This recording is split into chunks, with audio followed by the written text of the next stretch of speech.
Magandang araw! Ngayong lesson na to ay pag-aaralan natin ang paggawa ng handwriting effect sa PowerPoint 2019. Pwede rin itong gamitin sa PowerPoint na 2010, 2013, and 2016. Meron itong pencil na writing tools na pwedeng makita.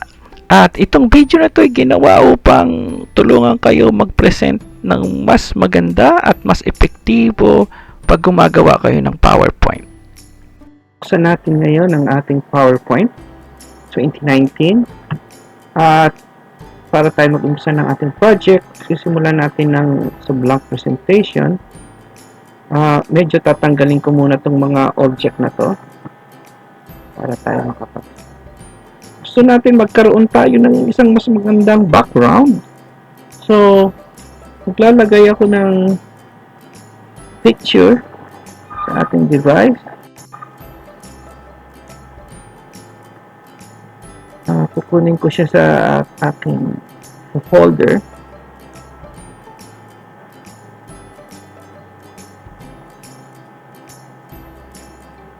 Lagay ko sa e-training ko.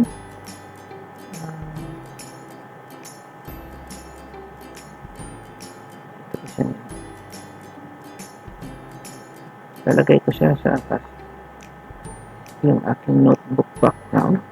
Medyo siya palalakihin ko, makikita niya yung double arrow. So, expand natin. Next is maglalagay ako ng text. So, insert ang top sa text box. At ita-type ko dito always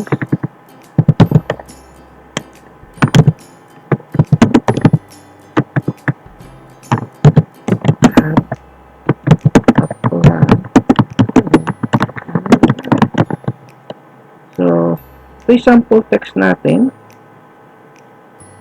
Nalagay ko rito sa gitna. Gusto ko yung aking font na gagamitin ay medyo continuous, so papalitan ko to ng aking font ko na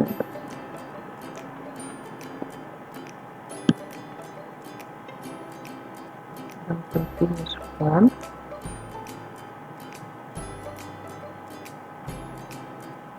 Gamitin ko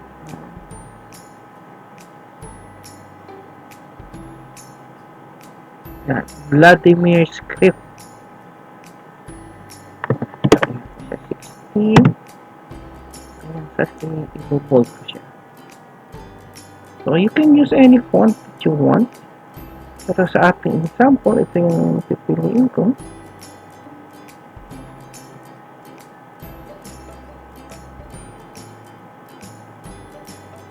Then, maglalagay ako ng picture na gagamitin natin para siyang nagsusulat. So, meron akong tipo pencil. Siya malaki. So, paliliitin ko siya. Ayan yung size ko.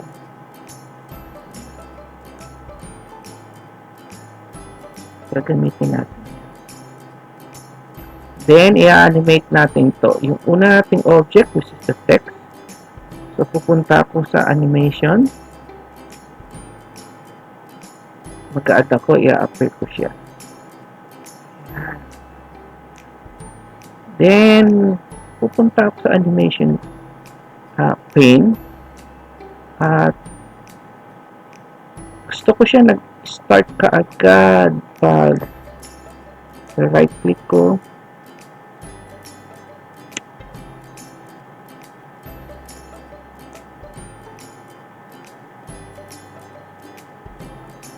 Start ko kaagad siya. Tapos sa right, babaguhin ko yung effect option niya. Gusto natin siya ay per letter. Karon siya. So, may default siya 0.5 na. Meron tayo. Nakikita natin. Finish natin siya.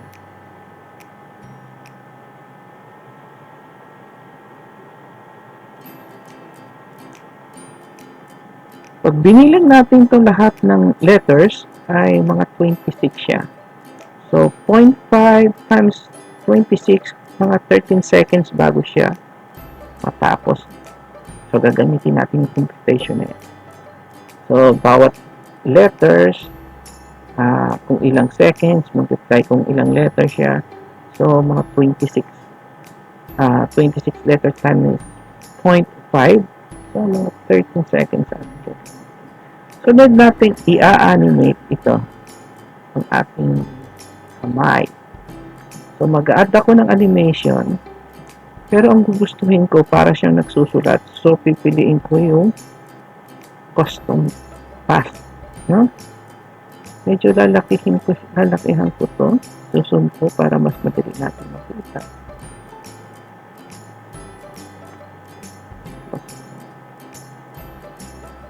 So, susulat ko, itatry ko gayahin ng pagkakasulat nito. So, ang gagawin natin is i-click ko yung left click ng mouse. Hindi ko siya bibitawan. So, right lang kung hindi siya talagang masunod mo. Umalaga parang yung sa kamay mo.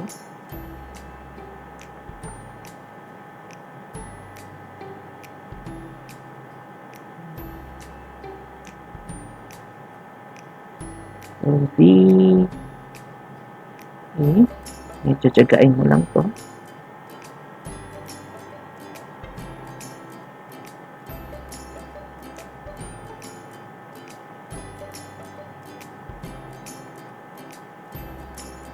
Ayan. Ayan.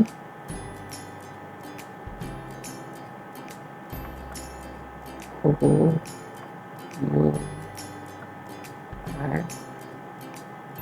Right.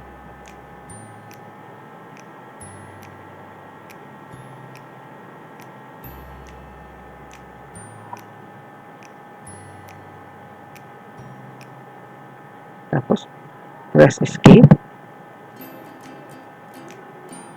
Yan. So, makita natin ganyan ang galaw ng ating kamay.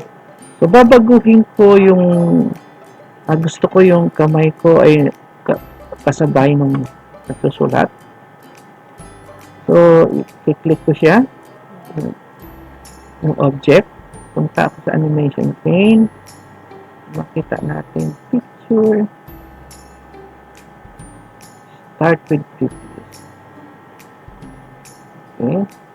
Try ko siya.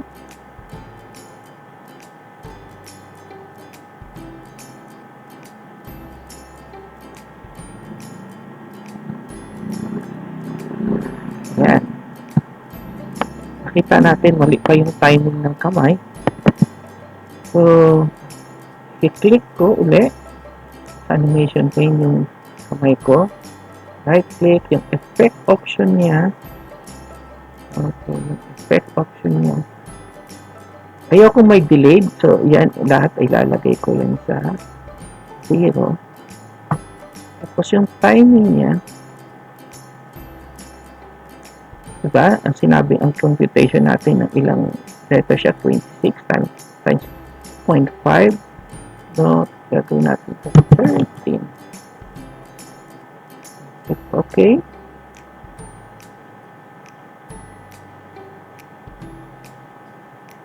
Ganyan na yung ating timing.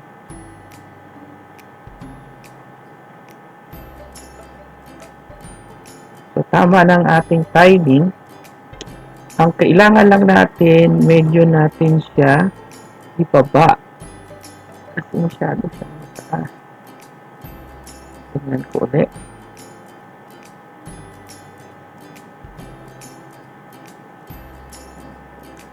Taas pa rin siya. Ibababa ko. Ipitabrat ko lang siya. Medyo trial and error siya. So, pag ginagawa natin ito.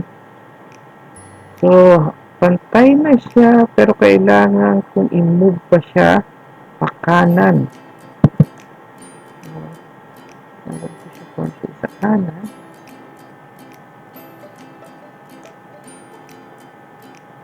Konti pa.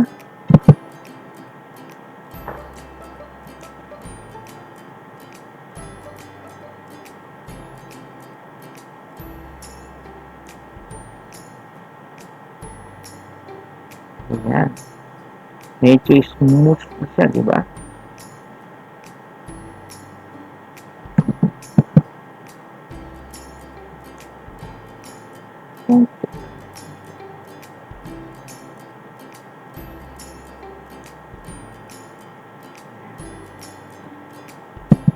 Halos tapos na tayo, pero may gusto kong gawin dito sa aking kamay. Gusto ko meron pa siyang sound habang nagsusulat. Pupunta ako sa right click, tapos effect option. Gusto ko siyang lagyan ng sound. So meron akong dinownload na sound na pencil. So papansin nyo, parang may nagsusulat na pencil.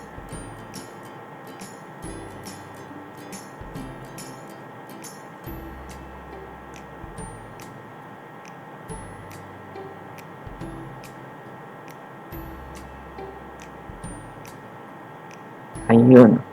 Kailang meron pa siyang sound na tapusan siya magsulat, no?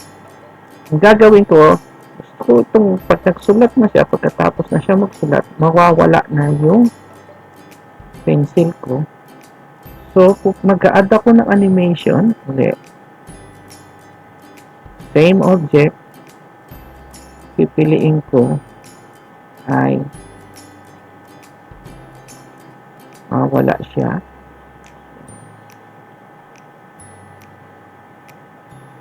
And I save.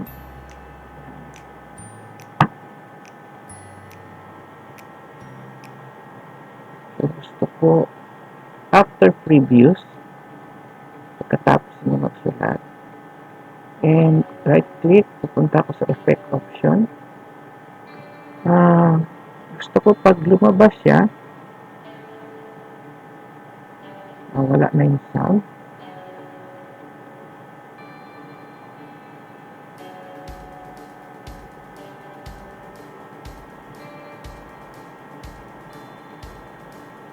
Palitan ko yung duration. Click OK. Darin ko siya ngayon.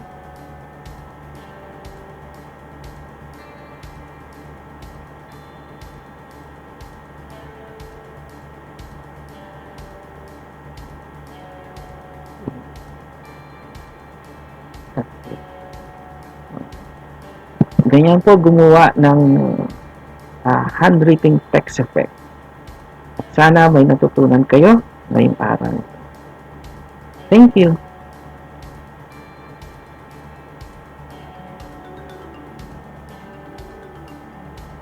Reminder lang po, for you to watch all our videos and to be notified pag may bago tayong uploaded na tutorial video, please click and subscribe the notification button. And thank you.